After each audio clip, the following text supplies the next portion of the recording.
clear. Doors closing. Damaged. Are you damaged? Hello World Wide Web, I'm Dr. Shado, the internet personality with the best hair, and welcome to week 3 of...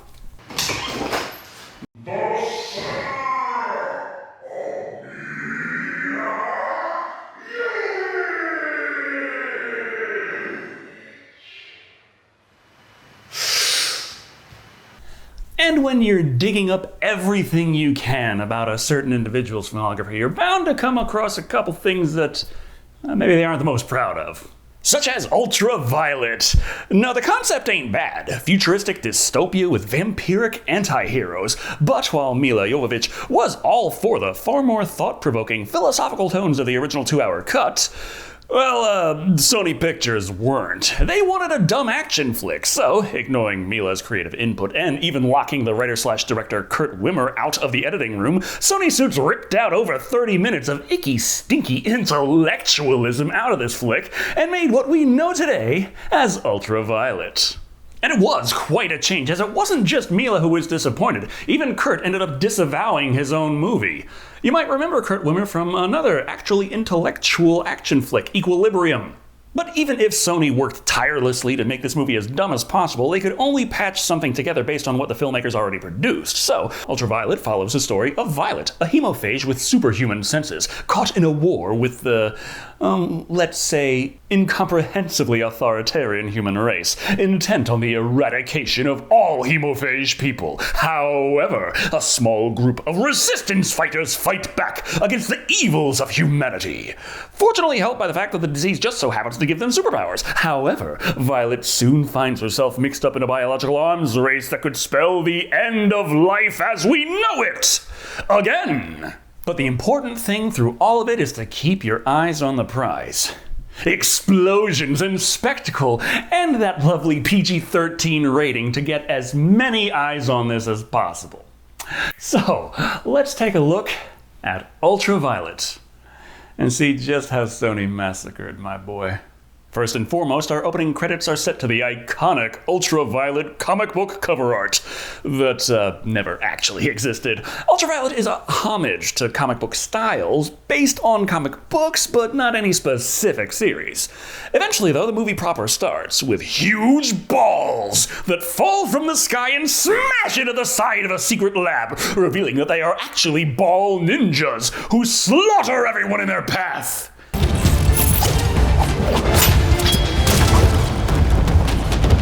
Without a single drop of blood being shed. Gotta love that PG-13 rating. Breaking into the vault, it's quiet. Too quiet. That's because it's an ambush, and they are gunned down in short order. The detectives spot the fangs and determine them to be hemophages. Clearly after the blood, but why? To steal it or infect it? On that note... My God. Ross.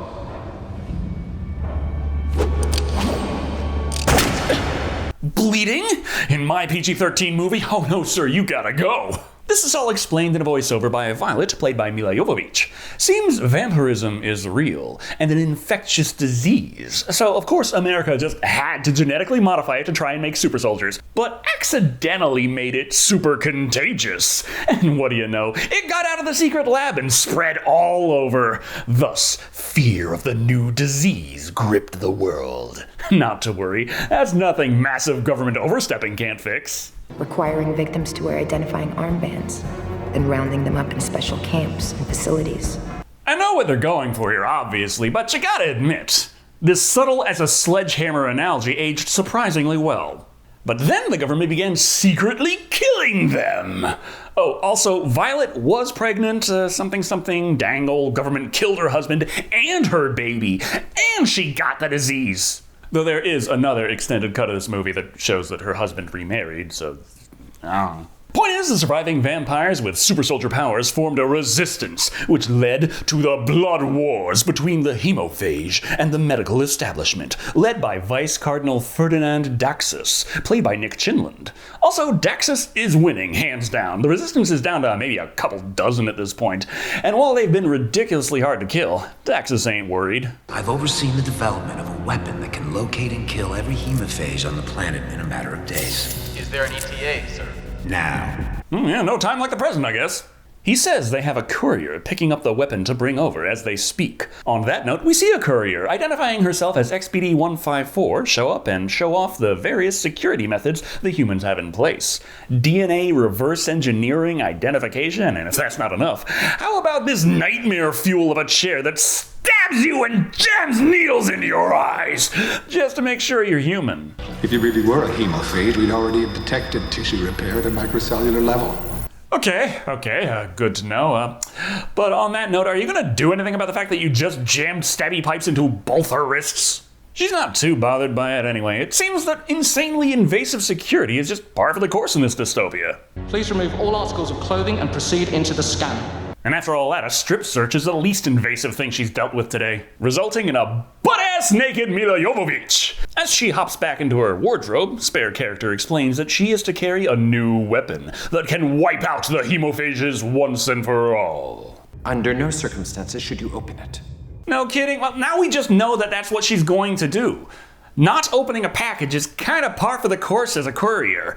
That's like saying to a pizza delivery guy, by the way, make sure you don't eat it. It's a movie, we just know damn well they're gonna take a bite. Also, better not open it or it'll self-destruct in a few hours. One blood signature later for good measure, and they're ready to hand off the parcel. Except they're not sure just how healthy this courier really is. Right around the same time that, hey, XPD-154 shows up to check in, played by Yulia Galenko. Thus, they realize that Milla Jovovich is not the courier, but an imposter. So she breaks his arm before kicking all the asses and taking all the names, taking out the guards in there and the reinforcements, splitting a gun in two and using it to beat the crap out of each and every one of them. Which is honestly a lot easier than what she had to do to get in there in the first place. How did a hemophage get past the screens? We don't know, sir. Maybe metasuppressants to subordinate the blood characteristics. Of course, future technology, it's pretty much magic, so it doesn't have to make sense. On that note, she shoots up some mystical unsuppressing juice to get over the sickness of the meta stuff. But more goons are about. So, activating a handy-dandy gravity thing, she flips onto the ceiling to take them by surprise. This might be kind of confusing, so bad guys get on the exposition for the audience. This is Violet. They did experiments on her, kind of killed her baby, and she escaped. Trying to reason with her over the intercom, she points out her motivations are to exterminate all human life, because she hates them, because they hate her. Everyone got that? Good, because it's time for more action scene, using reverse gravity to escape before firing wildly in all directions and killing everyone who stands in her way. But what's this? When she moves for her motorcycle, she is suddenly surrounded.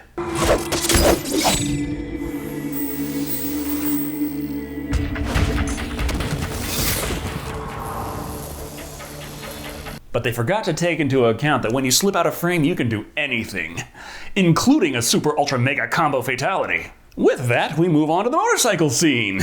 The infamous motorcycle scene. Remember how I told you that Sony decided they wanted a dumb action flick and locked the filmmakers out of the editing room? Well, they weren't exactly done with the movie when that happened, and unfortunately, studio execs don't know anything about making movies when they're left to edit together what they got. So this scene in particular consisted of mostly placeholder effects that ended up being patched together into something that didn't look quite as amazing as the filmmakers had intended.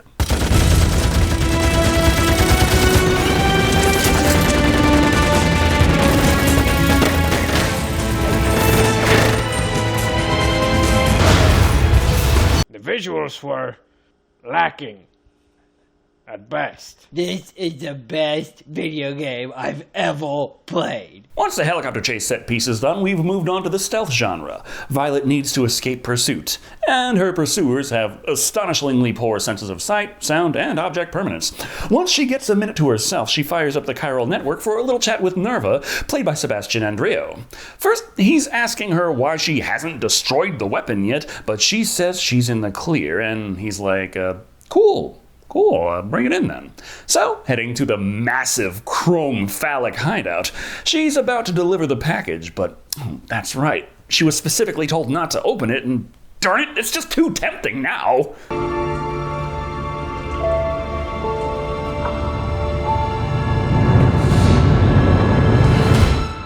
And the superweapon they got is a 10-year-old boy, played by Cameron Bright. Undeterred, Violet delivers the package to Nerva, who is the leader of their little pocket of resistant hemophage fighters. But she points out that it ain't a weapon, it's a kid. And then he points out that the kid is a weapon, for his blood has vampire-killing antigens that the humans intended to atomize into the atmosphere. So, easy choice. The kid must die. But Violet believes if his blood can kill them, maybe tiny bits of his blood could cure them. Something? Well, no matter what, Nerva doesn't care about her idea, and they move on with the kid-killing plan.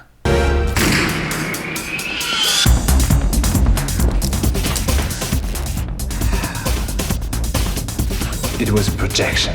But that would make the movie way too short, so hey, magical hologram technology saves the plot! Evidently, Violet suspected that Nerva would just brain the bastard, so she secretly saved his skin. Now she has to escape the hemophages as well. On the way out, she walks into an obvious combat arena and is like, stand back, kid, I'm about to get an S rank on this section. Even better, she's doing a challenge run. No guns, only dodging. Expertly utilizing the reflections in everyone's sunglasses to see exactly where everybody is as they all shoot and try to kill her, but end up shooting their own men instead.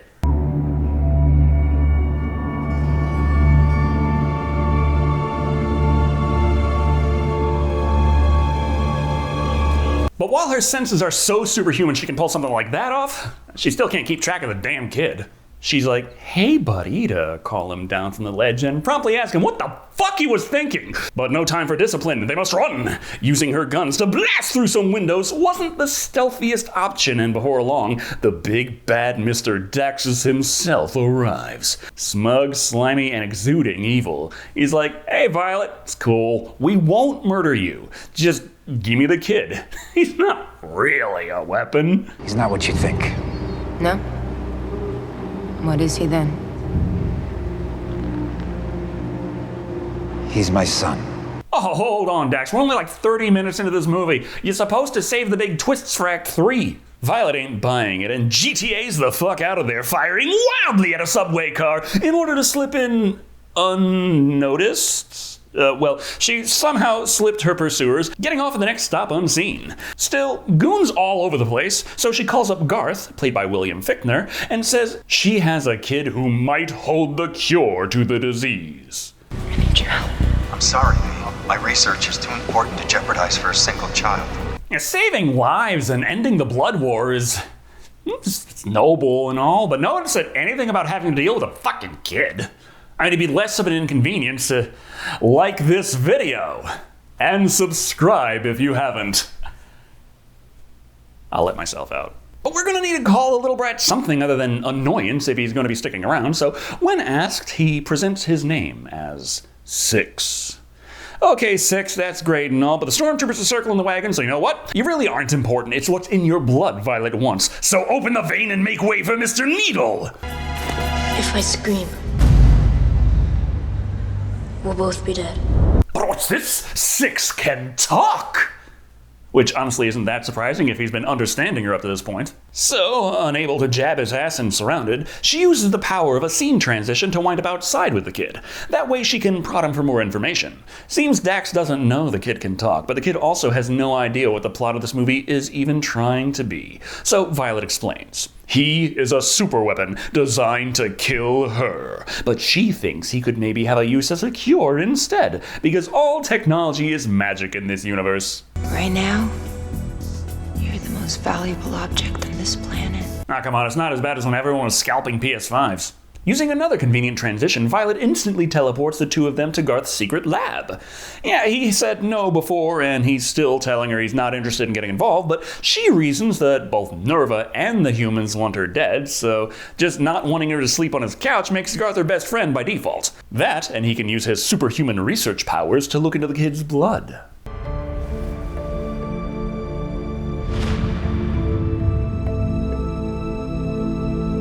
But being a lab-grown biological weapon, Six is all too familiar with invasive blood tests. Hey, wait a minute, this is getting kind of emotional. So let's kick off a random action scene. Nerva has gotten word that Daxus has come to wipe them out, so they kill the lights and kill Daxus's men. No bother, just gives him the chance to savor the fact that he is, in fact, the big bad, and he, as sanitarily as possible, murders the fuck out of Nerva's men! I think you and I have matters of mutual self-interest to discuss.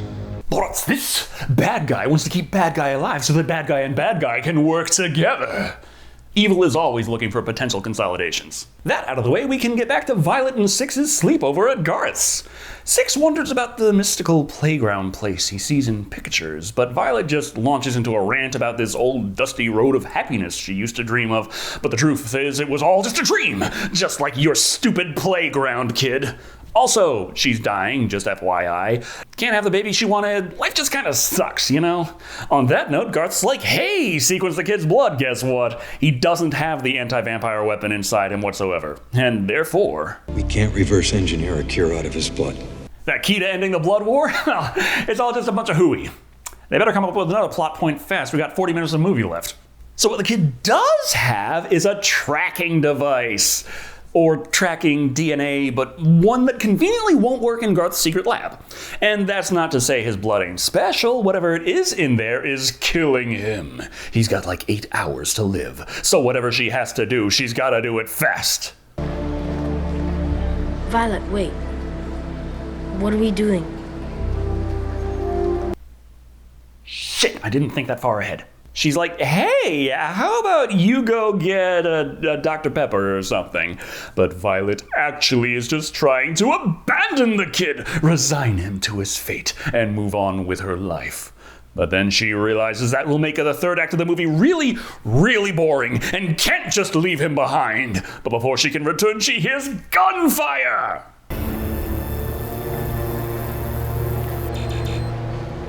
It's not him. Oh, thank God. False alarm, people. The police just gunned down a completely unrelated 10-year-old kid. It seems Six decided to just say fuck it and leave, but when Violet goes after him, oh, would you look at that? Nerva swoops in to steal the kid, taking him back to his new secret hideout. It turns out the vampires are now hunkered down in a cemetery. Really? That's so cliche. But now that she's fighting fellow hemophages, they are just as strong as her. In theory, she still beats the crap out of them with no problem, and faces off against Nerva. Careful, V. Gunfire would attract the human security teams. Then shouldn't they already be here? You were firing your gun outside just minutes ago. Nerva also has a shocking revelation. The kid's blood is not an anti-vampire weapon, but an anti-human weapon. That's why he wants the kid to give back to Daxus, because there's a deal for something. Whatever it is Daxus offered, he liked it. But Violet has no time for an epic sword fight, and speedruns this shit, taking everyone out in a single whirling blade. Oh, wait, we still need that fight. Okay, there are more vampires who were hiding in the shadows ready to attack, and she takes them on as they come, killing Nerva and saving the kid. Ish. Lab's still full of anti-human poison, and doesn't exactly have much time left, so with nowhere to go. Hello, Violet. 3D me. This is a surprise. And not really. She already got as much help as she can from Garth and 86 Nerva, so who else is there for her to call for help? XPD 154? She tells him to remove the poison from his blood, and Daxus is like, no, can't do that, not possible. Also, the kid ain't even mine. Like, not paternally. He's the 6th clone out of a collection of 8. So, new plan. She's gonna kick his ass! I have 700 soldiers here with me. What do you really think you can do against that many men? I can kill them. Yeah, it really ain't much by the standards of Dynasty Warriors.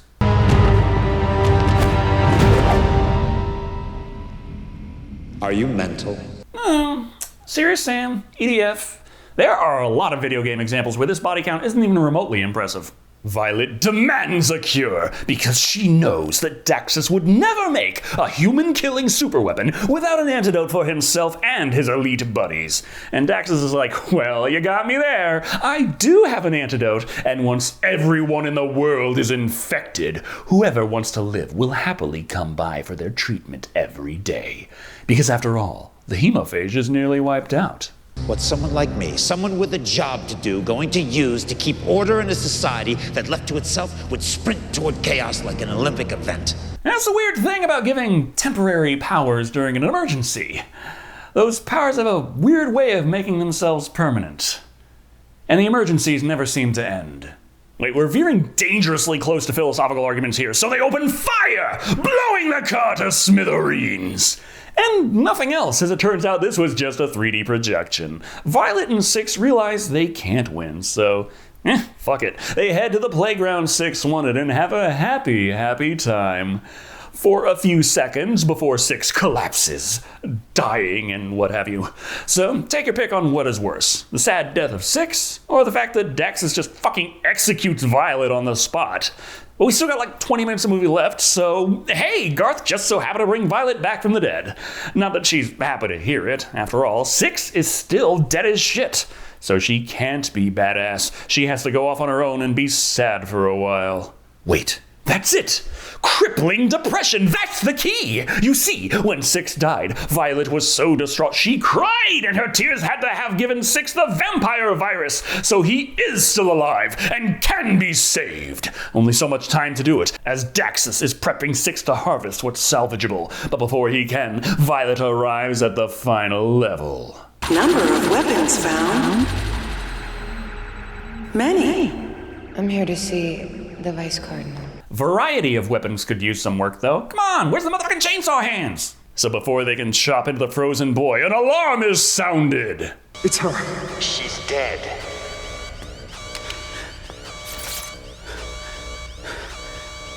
Oh my god. Yeah, how the hell are the security cameras picking up the library scene if it hasn't even happened yet?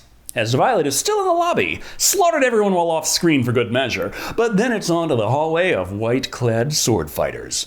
Boy, does the PG-13 show here, as she gently places blades on people left and right. By the end of it all, though, the only blood is from where she cut her hands, changing her outfit from white to red. And then it's on to the library scene, pulling out a page from Equilibrium with some good old-fashioned gun kata, taking everyone out in a dance of death. After a few more groups are taken out off screen, she finally reaches Daxus. It is on. Like Donkey Kong. Now, considering we've established that Violet is a superhuman badass, it does beg the question of how Daxus is supposed to be even the slightest challenge if he's a mere human. But that's just the thing. He is no mere human. He was actually the original hemophage. And the superhuman results of the infection are what gave him the edge to become the man he is today. Also, unlike Violet, he can see in the dark. But that's not a problem. Violet can simply light her sword on fire, and they can have a flaming duel in the dark. Eventually culminating in Daxus being lit ablaze and sliced into. That out of the way, Violet defrosts 6 and wakes him up like, hey, vampire tear helped keep you from dying. Guess that's a good enough way to finish the story. The end. Yes, I was born into a world you might not understand. Well, it wasn't for lack of trying. Anyway, that was Ultraviolet. And I can see why Milla and Kurt disavowed this flick, but it's not a total wash. Sony was going for dumb fun, and to that end they kind of succeeded. And so your mileage really depends on how much you can enjoy dumb fun, even if an actual smart action flick was literally sacrificed on the altar of stupid popcorn entertainment.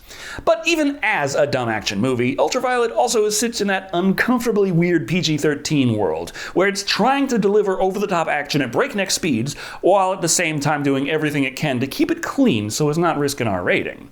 Obviously, a boxing match is considerably less exciting when you can easily tell both combatants are pulling their punches. And after all of that is out of the way, we still need a story out of this, and what we get is, serviceable. Some actors come and go with nearly no explanation, and few things make sense if you try and dig deeper. Like, Daxus was perfectly content to eliminate the hemophage and move on with his new grift, but make a deal with Nerva to do something, and the boy's his clone, but doesn't have the hemophage because maybe they cured it, but also haven't yet. It seems the most important parts to remember are the techno-babble to explain away the magic technology that lets Violet run on walls and pull guns out of her ass. Though, if she can manipulate gravity to that extent, she should be able to just fly. Now I'm overthinking that too. Point of it all is, at the end of the day, Ultraviolet is an absolutely ridiculous movie with crazy but clean action, and what's left of the story might make a little sense. It's dumb as all hell, with hints at philosophy that still slipped in. And the visuals are all over the place, while also giving some amazing shots that pay homage to comic books beautifully. Truly a beautiful mess of a movie, coming in at 2 nostril filters out of 5. I loved it, but you know my taste in movies. Thank you all for watching. I've been Shado. And remember, nothing is impossible, as long as it happens out of frame.